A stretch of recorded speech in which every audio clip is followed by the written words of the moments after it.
Friends, இன்றைக்கி நம்ம பார்க்க போகிற ரெசிபி பட்டாணியை வச்சு சிம்பிளாக ஒரு மிக்சர் எப்படி செய்யலான்றது தான் பார்க்க போகிறோம். ரொம்ப ஈஸியான சிம்பிளான ரெசிபி, நிறைய இன்க்ரீடியன்ட்லாம் தேவைப்படாது. வாங்க எப்படி செய்யலான்னு வீடியோவில் பார்க்கலாம். பட்டாணியை நைட்டே ஊற வச்சுக்கோங்க. ஊற வச்சு குக்கரில் பட்டாணியை போட்டு உப்பு போட்டுக்கோங்க. உப்பு போட்டு தண்ணி ஊற்றி குக்கர் வச்சு ஒரே ஒரு விசில் வைங்க.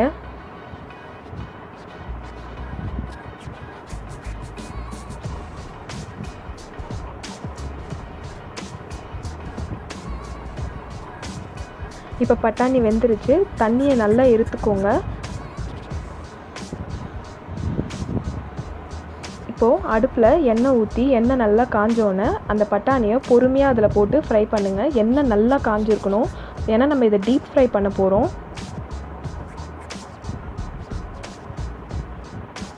இந்த பபிள்ஸ் எல்லாம் அடங்கி நல்லா அது பொரிஞ்சோன்னே பொறுமையாக எடுங்க.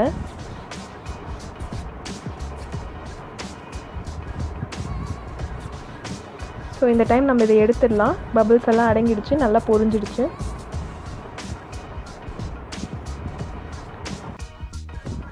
மிக்சரோட ஸ்பைசினஸ்க்கு 1/2 ஸ்பூன் சால்ட்டு, 1 ஸ்பூன் வெறும் மிளகாத்தூள்,